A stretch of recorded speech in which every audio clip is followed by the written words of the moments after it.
The day Catherine Hargrove's husband changed the locks, he told her she had nowhere to go and that nobody would hire a 53-year-old woman who hadn't worked in 15 years.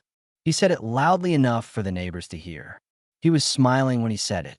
What Daniel Hargrove did not know, what he could not have imagined standing on that Boston sidewalk in his expensive coat with his 26-year-old girlfriend watching from the doorway, was that Catherine was about to descend into a world the city had buried and forgotten since 1948. And that somewhere in the darkness beneath those old cobblestone streets, behind a rusted panel in a wall that nobody had touched in over 60 years, was a sealed vault containing the precise documents that would dismantle everything Daniel Hargrove had spent 21 years building. He thought he had destroyed her. He had, in fact, handed her the key to his own destruction. But this story is not really about destruction. It is about what a woman discovers about herself when everything else is taken away. And that part is far more interesting. Stay with this, because what Catherine built in the dark, and what she chose to do with what she found there, will change how you think about survival, about patience, and about what it means to treat another human being as though they do not matter. Catherine Hargrove had been a graphic designer before her marriage.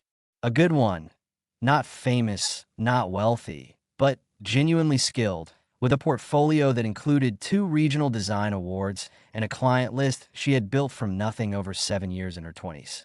She had her own studio apartment in Cambridge, a car she had paid for herself, and a habit of working until 2 in the morning on projects she cared about, which was most of them.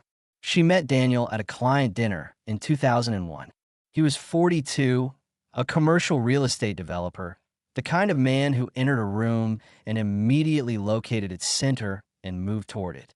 He was charming with the particular quality of charm that is partially genuine and partially strategic, and Catherine, at 32, did not yet have sufficient experience with that distinction to tell the two apart. They married in 2002. She was happy in the early years in a genuine, uncomplicated way that is possible when the compromises have not yet accumulated into something too heavy to carry. Daniel traveled constantly for work. He was generous with money. He was attentive when he was present, which was the problem. Attentiveness in intervals is easy to maintain and impossible to evaluate accurately. The decision to stop working was never a single decision. It was a series of smaller ones, each of which seemed reasonable at the time. Daniel's schedule was unpredictable. Someone needed to be available. His client dinners required a certain kind of hosting that a full-time career made difficult. When they moved from Cambridge to Beacon Hill and then to the larger house on Commonwealth Avenue, each move required time and attention.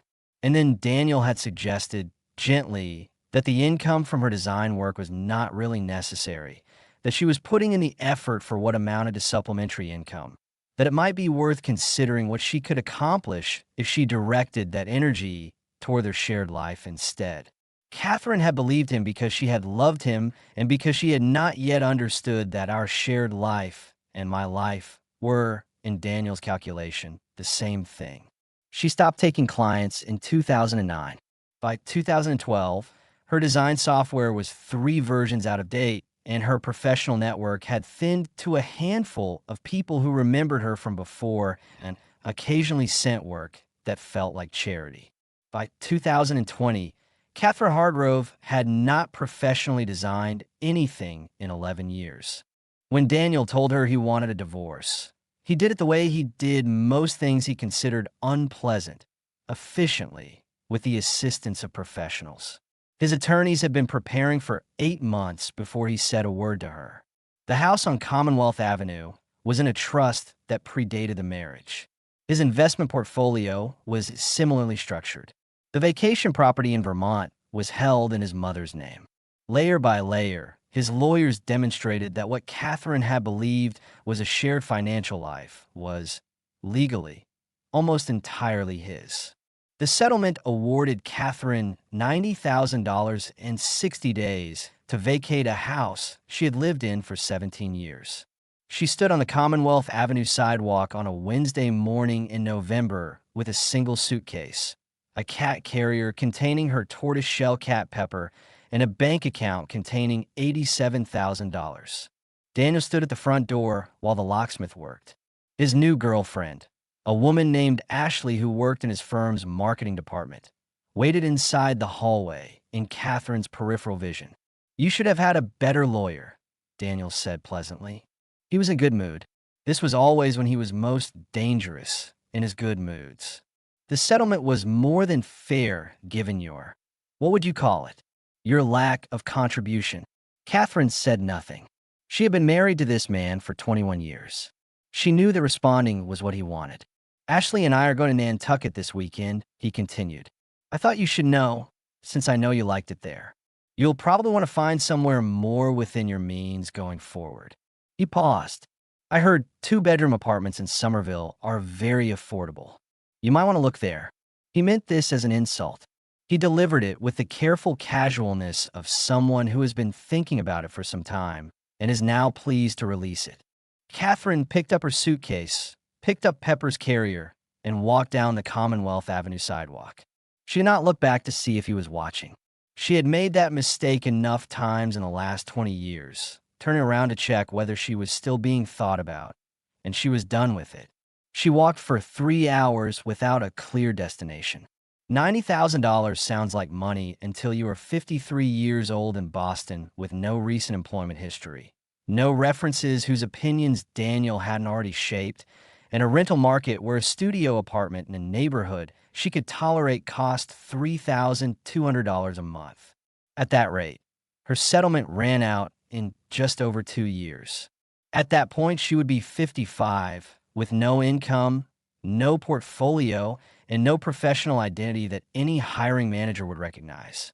The math was simple, and it was brutal, and Catherine knew it as she sat on a bench near the Fens in the early November afternoon, letting Pepper out of her carrier to breathe and pressing her hands against her knees to keep them from shaking. "We have a problem," she told the cat. Pepper put her paw on Catherine's hand. "I know you agree," Catherine said. "That doesn't help." She was in the old financial district near downtown, the streets around Devonshire and Milk that had been the center of Boston's banking world before the center shifted, and these blocks became a mixture of converted office buildings, law firms, and the kind of restaurants that serve expensive lunches to people with expense accounts. After 5 o'clock on a weekday, the area emptied with the efficiency of a place that has nothing to offer after business hours. Catherine was looking for a place to sit and think when she noticed the grate. It was set into the sidewalk near the corner of Devonshire and Water, almost completely obscured by decades of accumulated grime and the kind of weeds that grow in urban concrete with stubborn indifference to everything around them. A sign, barely legible behind oxidized metal, read, "Metropolitan Transit District, Service Access, Authorized Entry Only, 1933.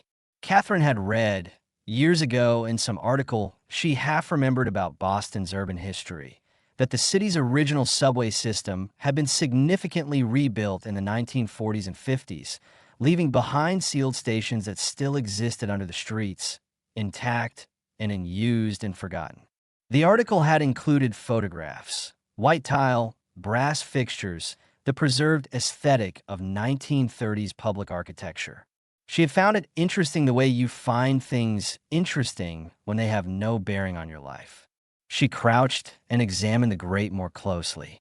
The padlock that was supposed to secure it had corroded to a condition that was more decorative than functional. She pressed the shackle with her thumb, and it moved without resistance. Catherine looked up and down the street. It was 5:47 in the afternoon. There were 4 people visible in either direction, all of them moving purposefully away. She thought about the $90,000 and the 2-year math. She thought about Daniel's voice saying, "You're a lack of contribution." She thought about Pepper in the carrier, watching her with the focused attention of a creature that trusts you entirely and has no backup plan. She opened the grate. Concrete stairs descended into darkness.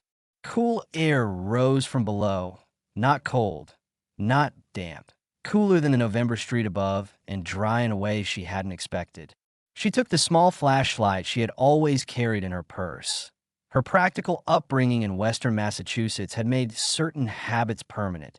Clicked it on and went down. 31 steps. She counted them. At the bottom, the flashlight beam fell on a corridor of arched white tile, cracked in places but structurally intact, running ahead into darkness. The ceiling was 8 feet high. The floor was concrete, dusty with decades of stillness, but solid. Catherine moved forward slowly, testing each step, and the corridor opened into a space that made her stop and stand still for a full 30 seconds. A subway platform, fully intact, perhaps 200 feet long, tiled in white and accented with the particular deep green of the 1930s WPA aesthetic, the era when public buildings were designed with the conviction that people who used them deserve beauty as well as function. Brass light fixtures hung from the arched ceiling, their bulbs gone, but the fixtures themselves clean-lined and elegant. Vintage advertisement panels still occupied their original positions on the walls. A Coca-Cola illustration, a war bond poster, a shoe company's logo, and the confident sans-serif typography of the period. Catherine stood in the flashlight beam and understood that this space had not been touched since approximately 1948. It had been sealed when the MBTA reconfigured the lines, and for 76 years it had simply waited, undisturbed, beneath the city. She walked the length of the platform. At the far end, a door marked Station Operations opened into a series of smaller rooms.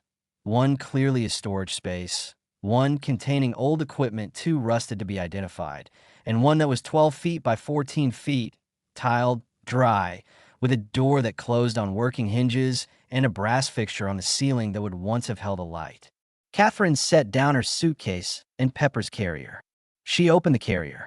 Pepper stepped out, sniffed the floor in a circle, and looked up at her. "I know," Catherine said. Pepper began exploring the perimeter.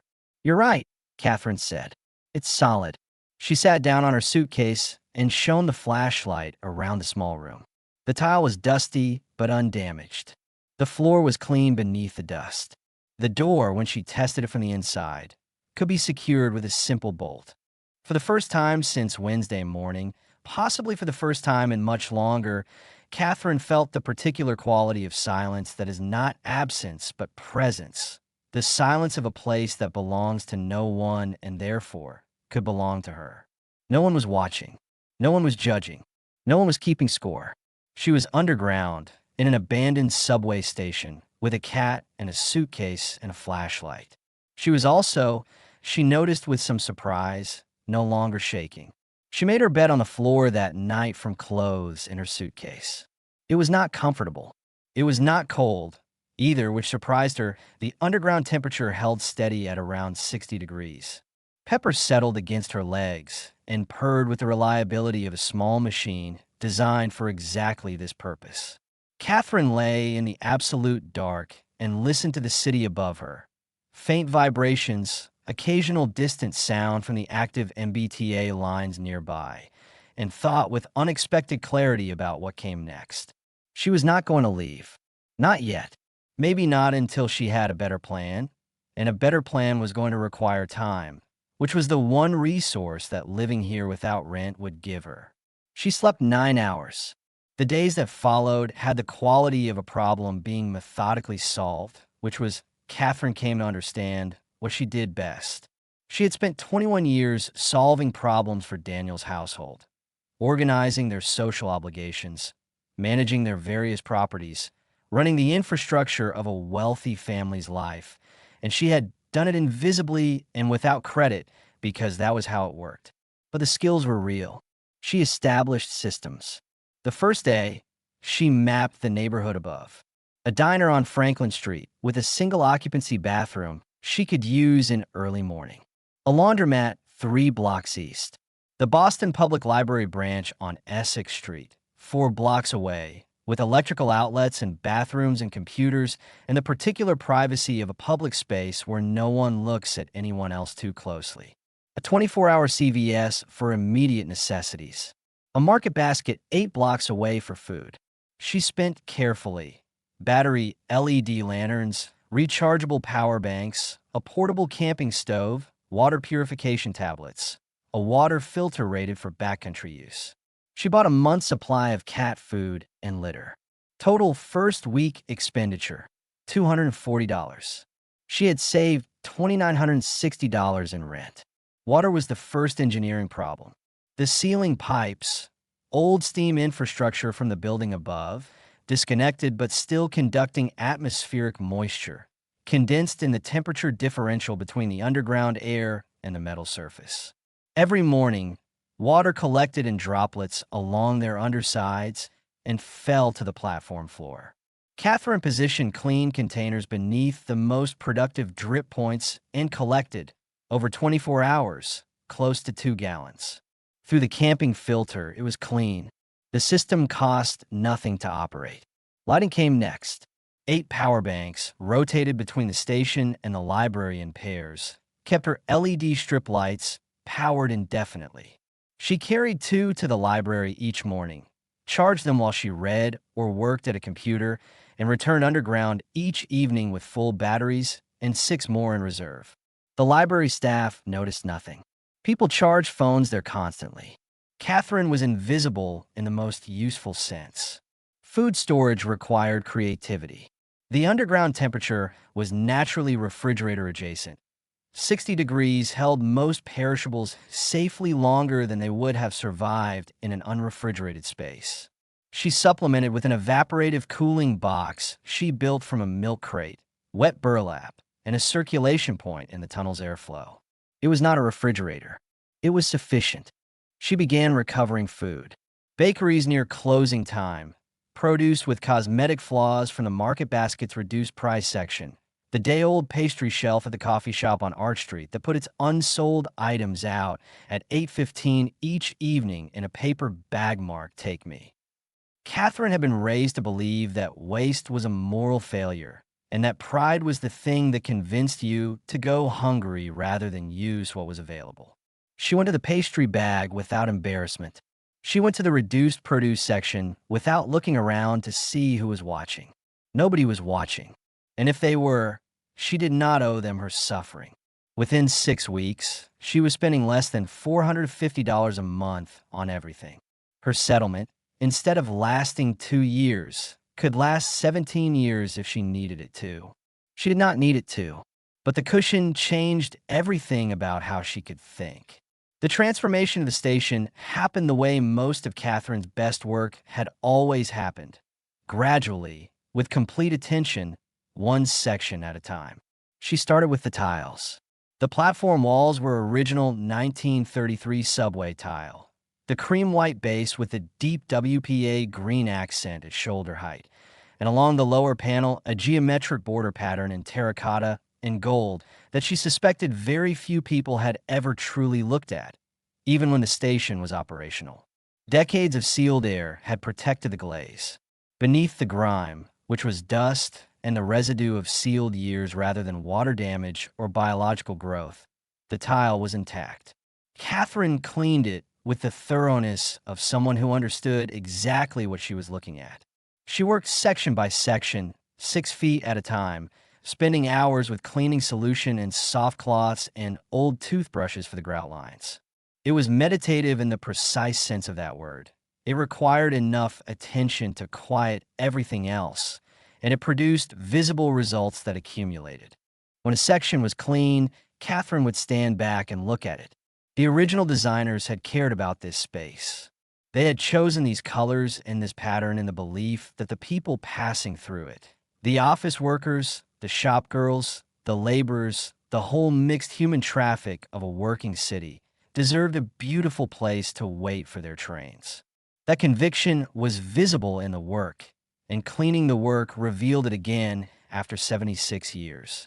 Catherine photographed each section before and after, not for any audience, but because the documentation felt important.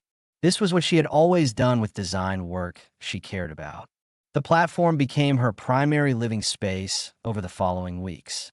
She furnished it with the particular skill of someone who had spent 21 years making interiors beautiful on varying budgets and who understood that beautiful objects are produced in every economic stratum and that most of what ends up on the curb marked free ended up there because the owners moved, not because the objects failed.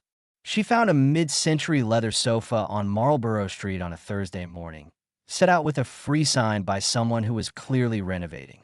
It needed cleaning, and the cushion covers needed replacing, which she did with fabric she found at a Goodwill on Washington Street. The result was better than the original. She found a round brass side table at an estate sale on Newberry Street where everything was marked 30% off on the last day, and the dealers had already taken what they wanted.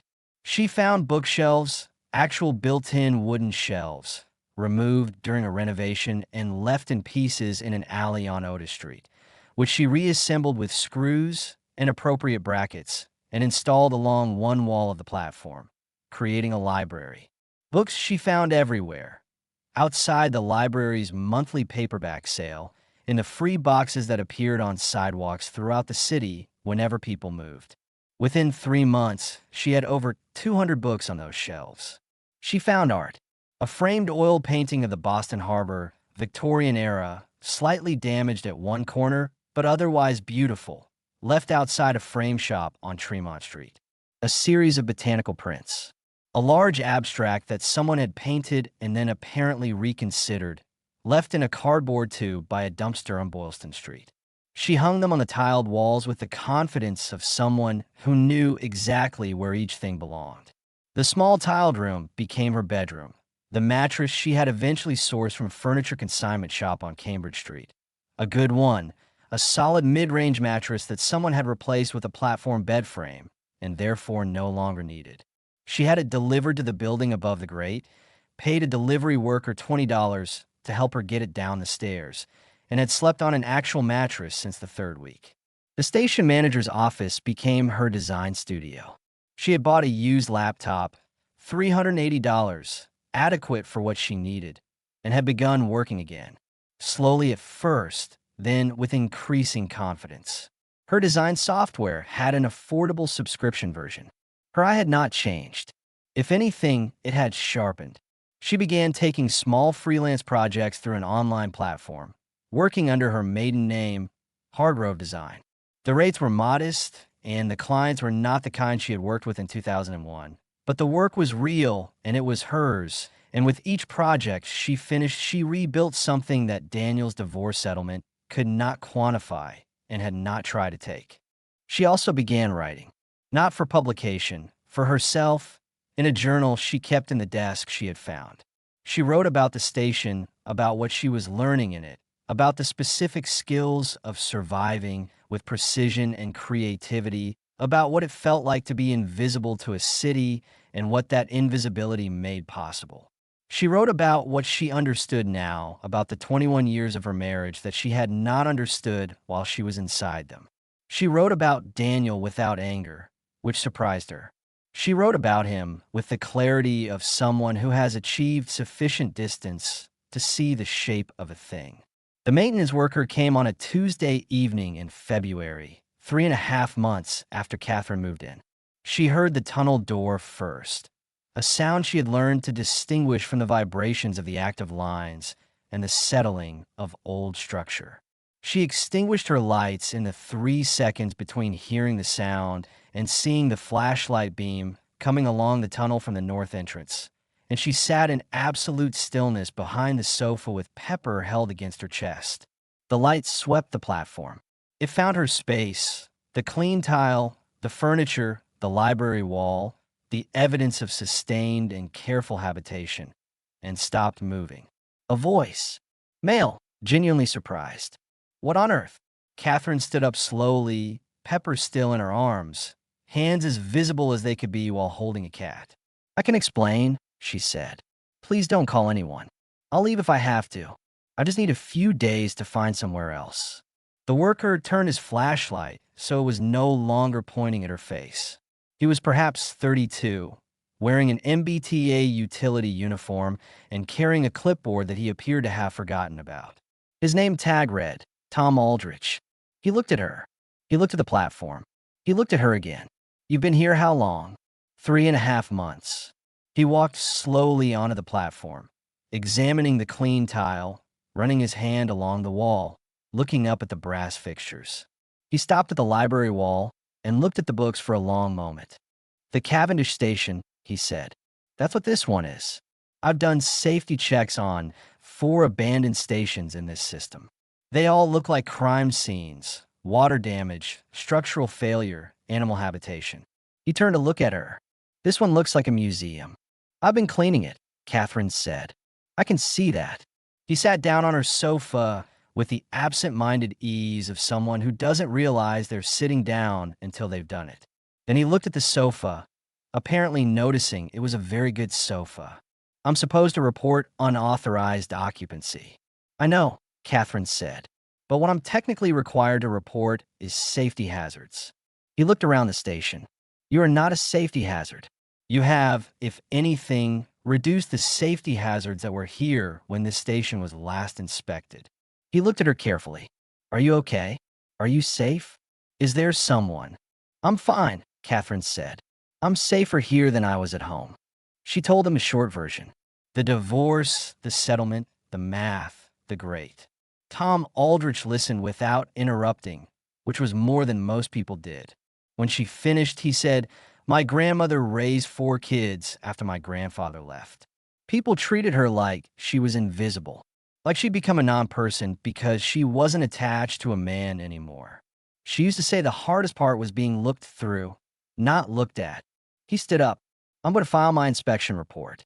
It's going to say the Cavendish station is structurally sound and requires no immediate attention." He pulled a card from his clipboard and handed it to her. "My cell number. If anyone else from maintenance shows up down here, call me first. I'll come." He looked at the platform one more time. "Seriously, this is extraordinary."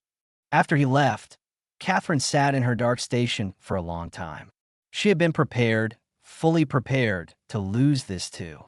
She had been carrying the readiness to lose it the entire 3.5 months. The way you carry an umbrella in a city where rain arrives without warning. The fact that she hadn't lost it did something she hadn't expected. It didn't make her feel victorious. It made her feel, for the first time, that she was allowed to care about this place, that it could be more than temporary shelter, that she was permitted to call it, quietly and without drama, home. The leak in the far utility room was the reason she found the vault. It had been there since her first week. A slow seep through a crack in the north wall of the second storage room. Not enough to threaten the space, but enough to leave a damp stripe on the tile and concern her. She had been patching it with hydraulic cement, which held for a few weeks and then released. On her 4th attempt, she decided to trace the leak to its source, which required removing the metal panel that covered the lower section of the north wall. The panel was held by 4 corroded bolts. She worked them free over the course of an afternoon with a socket wrench she had found in a toolbox in the first utility room. The panel came away from the wall in a shower of rust dust, and Catherine stepped back to let the air clear. Behind the panel was a cavity in the wall, perhaps 18 inches deep by 4 feet wide. Inside the cavity, set flush with the interior masonry, was a vault door. It was compact, roughly 2.5 feet square, with a combination lock dial of the mechanical type that belonged definitively to mid-20th century manufacturing.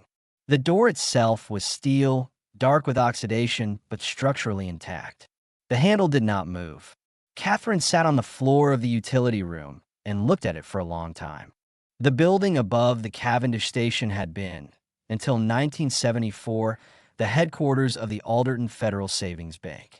She had read this in the historical documentation she had found in the station manager's office, a laminated pamphlet from the 1940s describing the station and its connection to the financial district. Alderton Federal had failed in 1973 in a bank run connected to a broader regional financial crisis. Its assets had been acquired by a larger institution. Its records had supposedly been transferred. Supposedly. A sub-basement vault in a station that had been sealed since 1948 and that nobody in the intervening decades had thought to check would not be in any transfer manifest. Records placed in it after the station closed, or before, would simply not exist as far as anyone keeping inventory was concerned. Catherine did not sleep well for the next 3 days. She went to the public library and read everything available about Alderton Federal Savings Bank, about the 1973 banking crisis in New England, about the bank's principals and major clients, and about the mechanics of mid-20th century bank vault combination locks. She learned the vault was almost certainly made by Diebold, the dominant manufacturer of the period, and that Diebold's factory default combination from the 1940s and 50s were documented in a safe-cracking manual that had been published in 1981, digitized, and was freely available to anyone who knew to look. She printed the relevant pages at the library. There were 94 default combinations listed for Diebold models from the relevant period. Catherine worked through them systematically, one per evening, recording each attempt in her journal. She brought a good headlamp for the vault work because it required both hands. On the 58th attempt, the dial moved with a distinct click that was different from all the previous clicks, and a handle turned, and the door opened. Inside were 8 metal file boxes, stacked in 2 columns of 4. They were sealed with simple latches, not locked. Catherine opened the first one. Financial records, ledgers, correspondence, account statements, all from Alderton Federal Savings Bank, covering the period 1968 through 1973. Standard banking documents, the kind that would have been entirely mundane in context. Except that as Catherine worked through the first box, and then the second, she began to understand that these were not standard banking documents. These were the records that the bank's principals had specifically chosen not to transfer when the institution failed. The ones they had sealed away in a place they apparently planned to retrieve and apparently never did, because the plan had assumed they would still have access to the building above, which they had lost along with everything else. The third box contained what she had begun to suspect existed by the time she opened it: a set of client accounts, maintained separately from the main ledgers, documenting the movement of money through a structure that appeared designed to obscure the source and destination of funds. The clients were identified by code, not name, but the correspondence in the fourth box identified the codes. She worked through the night and most of the following day. The scheme was not complicated in concept, though the execution showed competence. Certain clients, wealthy, mostly in real estate and construction, had maintained accounts at Alderton Federal that were not reported to the IRS. Money came in as loans, was held, and went out as investment returns or consulting fees, creating the appearance of legitimate transactions while sheltering the original income from taxation. The bank had charged substantial fees for this service. The total funds moved through the system between 1962 and 1973 were documented in the ledgers and added to approximately $31 million in 1970s dollars. Among the client codes, when she cross-referenced the correspondence, was one that appeared 47 times across the records. The name attached to it was Hargrove Development Associates. Catherine stared at this name for a long moment. Hargrove was her name, her married name, but Hargrove Development Associates was not a company she recognized from her marriage to Daniel. She read more carefully. Hargrove Development Associates had been incorporated in Delaware in 1966. Its principal was listed in the Alderton Federal Correspondence as one Edward Hargrove, Daniel's father, a man Catherine had met twice, once at the wedding, once at a Christmas dinner in 2005, before he died in 2008. A commercial real estate developer of the previous generation, from whom Daniel had inherited both the business and, apparently, certain practices. The account records for Hargrove Development Associates showed transfers totaling $4.2 million over 11 years, none of which appeared in any tax filing Catherine could locate in the public records she subsequently researched. After Edward Hargrove's death, the account had simply been sealed here, behind the panel, in a vault that nobody checked. But the records did not end with Edward. A separate set of documents, filed in the seventh box, showed that Hargrove Development Associates had not dissolved. It had been reorganized and reactivated in 2003, the year after Catherine's marriage, under new management. Daniel Hargrove, principal, and the transactions that followed, documented in an entirely different set of records that appeared to be copies made for personal protection by someone within the bank's successor institution before certain records were destroyed, showed that Daniel had continued what his father had started, with more sophisticated instruments and larger amounts. The copies ran from 2003 to 2012. The amounts documented: $17.6 million in funds that had not been declared. Catherine sat in the vault room in the beam of her headlamp and held this information. She photographed everything. 4,200 photographs, taken over 3 days, organized by box and document number into folders on her laptop, backed up to 3 separate cloud services. She read every page before she photographed it. She made notes in her journal. She was not angry. She noticed this. She thought she should be, and she understood why she wasn't. 21 years of marriage to a man who managed emotions the way he managed money, strategically, with an eye to their utility, had taught her that anger was information, not action. What she felt was something more like the clarity that arrives when a long confusion is resolved. She understood now, with documentary precision, the financial architecture of a life she had lived. That was useful. Anger was not yet. She spent 6 weeks reading and researching before she did anything with what she had found. She read about tax fraud and the statutes of limitations. She read about the IRS whistleblower program, which existed to encourage exactly this kind of disclosure and which provided financial incentives to informants, typically 15 to 30% of the assessed tax recovery. She read about divorce fraud, about what happened when a spouse concealed assets during divorce proceedings. She consulted an attorney through a secure contact form on a law firm's website, using a hypothetical framing. If a person discovered documentation of their ex-spouse tax fraud after a divorce settlement based on fraudulent financial disclosure, what were their options? The attorney's response was thorough. The divorce settlement could be challenged. Assets hidden during the divorce and from tax authorities could be seized. A portion of any IRS recovery could be awarded to the reporting party. And criminal charges for divorce fraud were separate from tax fraud charges and could be pursued independently. Catherine spent those 6 weeks not only reading, but also making a decision about what kind of person she wanted to be on the other side of this. She thought about Daniel, not about what he had done, which she understood, but about who he was, which was a more complicated question. He was a man who had learned certain things from his father about how to move money and whom to treat as having value and whom to treat as having none. And he had applied both lessons consistently throughout his life. He had applied the money lessons to his clients and the value lessons to Catherine, and in both cases the lesson was the same. Some people and things were worth protecting, and others were resources to be used until they ran out. She had been the second category. She knew that now, without the distortion of grief she had carried for the first months. She knew it clearly, and she was done being angry about it. But she was also done with it costing her nothing. She sent the first package to the IRS Criminal Investigation Division in April, 6 months after moving into the Cavendish station.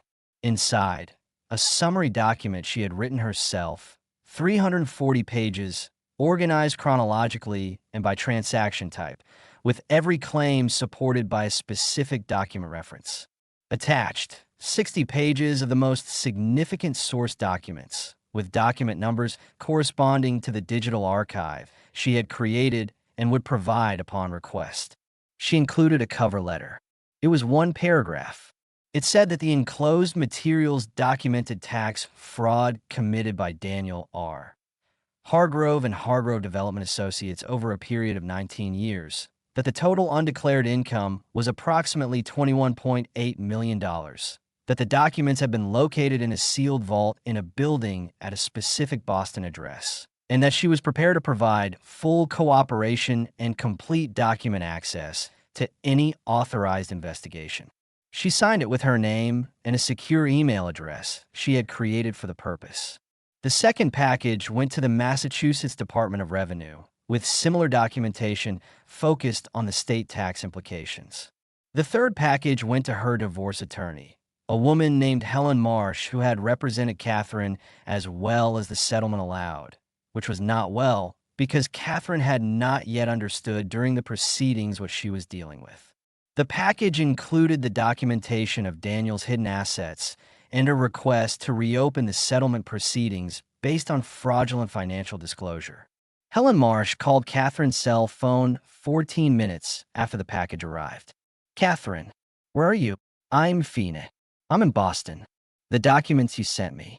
I need to understand where these came from." "I found them," Catherine said, "in a place nobody had looked for a long time. The IRS has already contacted my office. They received the same package." "I know." Helen was quiet for a moment. "Catherine, this is what you've found here is the financial implications for the divorce settlement are significant. If even a portion of this is verifiable, which it appears to be, you were defrauded in the settlement proceedings to a degree that absolutely supports reopening the case." "I know that too," Catherine said. "Are you working with a criminal attorney?" "Not yet. I'm open to recommendations." Helen gave her 2 names. Catherine wrote them down in her journal.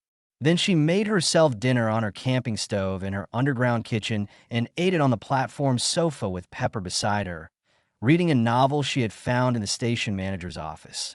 A paperback from 1967, slightly foxed, still entirely readable. She was calm. She had done what needed to be done, and it had been done carefully and thoroughly and at the right time. And now it was in other people's hands, which was where it belonged. She learned about the federal charges from the Globe website on a Wednesday morning at the library. The headline was at the top of the business section. "Boston developer faces federal tax fraud charges." The article was thorough. IRS agents had executed search warrants at Daniel Hargrove's offices in Post Office Square and at the Commonwealth Avenue house. His accounts had been frozen pending investigation. He was facing charges under multiple tax fraud statutes with potential penalties of up to 25 years and fines exceeding $8 million. Daniel's attorney had issued a statement. Catherine read it twice. Then she closed the browser and went to look for books. Her divorce attorney filed to reopen the Mitchell settlement that afternoon. The case moved quickly once the criminal investigation became public, as these things do when the underlying fraud is documented in 4,000 photographs organized by a former graphic designer with a precise and systematic mind. The settlement negotiations lasted 4 months. Catherine never appeared in person. She communicated through Helen and through her new criminal attorney, a man named Philip Torres who had spent 18 years in the U.S. Attorney's Office before going into private practice and who, when Catherine laid out her documentation in his conference room, sat in silence for several minutes before saying, "This is the most organized evidence package I have ever seen from a non-lawyer." "I have time," Catherine told him, "and I know how to organize things." The new settlement awarded Catherine $6.8 million in cash and assets, including the Commonwealth Avenue house. Daniel's remaining wealth was consumed by legal fees, the IRS recovery process, and the civil penalties that accumulated alongside the criminal proceedings. He entered a plea agreement in November that resulted in a 4-year sentence and a fine of $3.2 million. Catherine did not attend the sentencing. She did not need to. She had already decided what she was going to do with the money, and it did not require his presence to proceed. She bought the Cavendish station. Not easily. The process of purchasing a decommissioned MBTA facility required navigating city council approvals, historic preservation designations, and a real estate transaction that her attorney described as unprecedented on 3 separate occasions. It took 11 months. It cost $1.9 million. Tom Aldrich, the maintenance worker who had given her his card 9 months earlier, wrote a letter to the Historic Preservation Board on her behalf, describing the station's structural integrity and the work that had already been done to restore its original tile work. The board's chairperson, a woman named Patricia Holloway who specialized in adaptive reuse of historic urban spaces, visited the station and spent 2 hours walking its length before calling Catherine's attorney and saying she would personally expedite the designation. The renovations took another 14 months. Catherine hired an architect named James Whitmore who had done similar work on an abandoned textile factory in Lowell and who walked into Cavendish Station for the first time and stood at the end of the platform for 5 minutes without speaking. "You cleaned all of this yourself," he said finally. "Over several months," Catherine said. "One section at a time." "With what?" "Toothbrushes." "Mostly, yes." James Whitmore looked at the tile for another moment. "We're not touching this," he said. "We're going to work around it." They installed proper electrical infrastructure, plumbing, ventilation, and accessibility modifications without altering the original tile work, which was designated as a protected element of the historic structure. They added a discrete entrance through the building above, which Catherine purchased separately for $800,000 and renovated as a ground floor gallery and event space. They built studio spaces in the utility rooms. They converted the platform into a performance venue with proper acoustics and seating. The Cavendish Center opened the following April. The architectural press was interested. 3 magazines ran features within the first 6 months. The Globe did a long piece on what they called adaptive reuse at its most extraordinary. Catherine gave interviews carefully, describing the discovery of the station and her vision for its future, without mentioning the months she had spent living in it. Those months belonged to her. She had kept the small tiled room exactly as it was. The mattress, the desk, the shelf of books, the brass fixture overhead. She went there sometimes in the evenings when the center was closed, and she sat in the quiet and thought about what it had been like to be there with a flashlight and a cat and nothing else, and how that had felt and what it had produced in her. She had kept Pepper's water bowl in exactly the spot where she had always put it.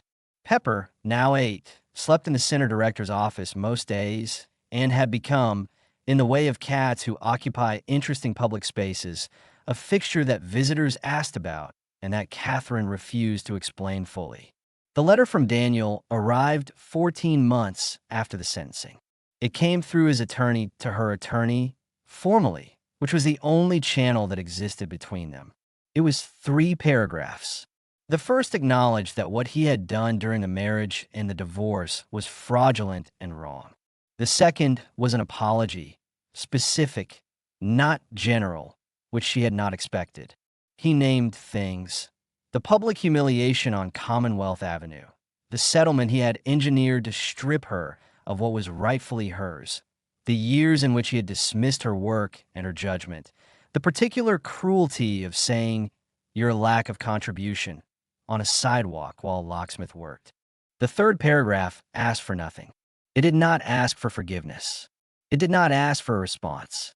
It said only that he understood if she chose not to reply, and that whatever she chose, he wanted her to know that he recognized, clearly and without the rationalizations he had spent 20 years constructing, what he had done.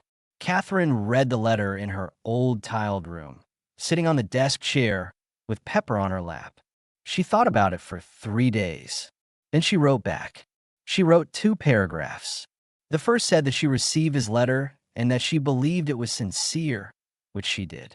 The second said something she had been thinking about for a long time, something she had worked out in her journal over the months underground, writing about Daniel not with anger, but with the particular honesty that solitude produces. She wrote, "I've been thinking about what it means to forgive something. I don't think it means what most people say it means. I don't think it means pretending it didn't happen or that it didn't matter. I think it means deciding that you're not going to let it be the thing that determines what you do next. I made that decision some time ago. I made it in a place you know nothing about, in the dark, alone, and it was the best decision I have ever made. So yes, I forgive you for my own reasons and in my own terms. I'm not asking you to understand what those are. I'm just telling you that I do." She sent it and did not wait for a response because she did not need one. The letter was not for Daniel. It was for her. 2 years after the center opened, Catherine stood on the performance platform during an evening concert, a jazz quartet, the sound moving through the tiled space in the particular way that the geometry of the station amplified and shaped it, which James Whitmore had predicted and which was even better than predicted. The platform held 220 people. Every seat was occupied. Pepper sat on a chair in the back row that was permanently reserved for her. Catherine stood near the tunnel entrance and looked at the space. She thought about what it had been when she descended into it. The darkness, the dust, the preserved advertising posters, the beautiful neglected tile, the small room with the bolt on the door, the condensation water dripping into containers, the library she had built from other people's discarded books. She thought about what it required of her to build it. Not the money or the renovation, but the months before any of that, the months of solving problems with what she had, which turned out to be more than she had been told. The ingenuity, the patience, the willingness to be wrong about the approach and try a different one. The discipline of doing each thing precisely because precision was what she had instead of resources.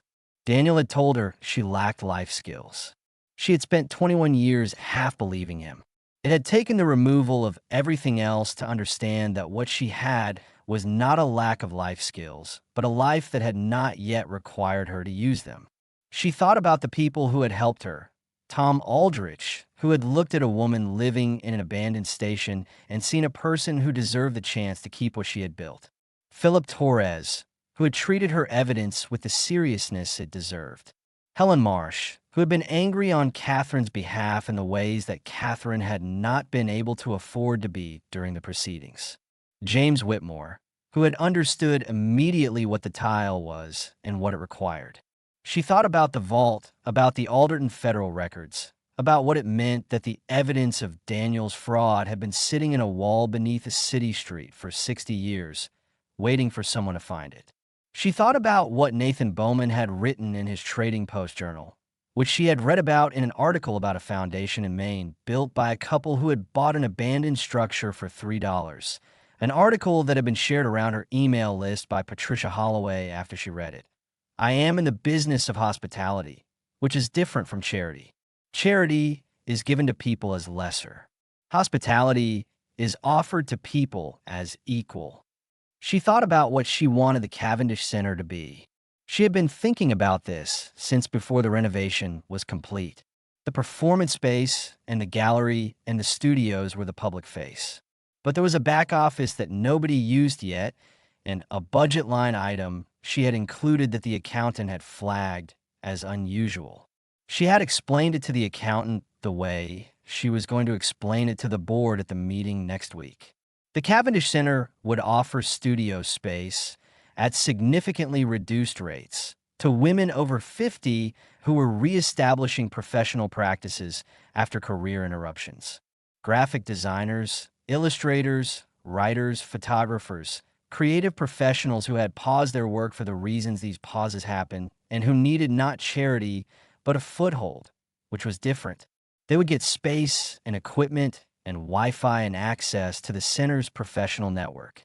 In return, they would contribute 8 hours a month to the center's programming, teaching workshops, mentoring younger artists, participating in the public events. Not charity, a transaction between equals, in which both parties gave and both received. The center would also maintain a separate resource fund, small grants, $2,000 to $5,000, for women in the specific situation Catherine had been in. The sudden financial emergency, the gap between what existed and what was needed, the period when what you required was not pity, but a fixed point, a place where someone would be there.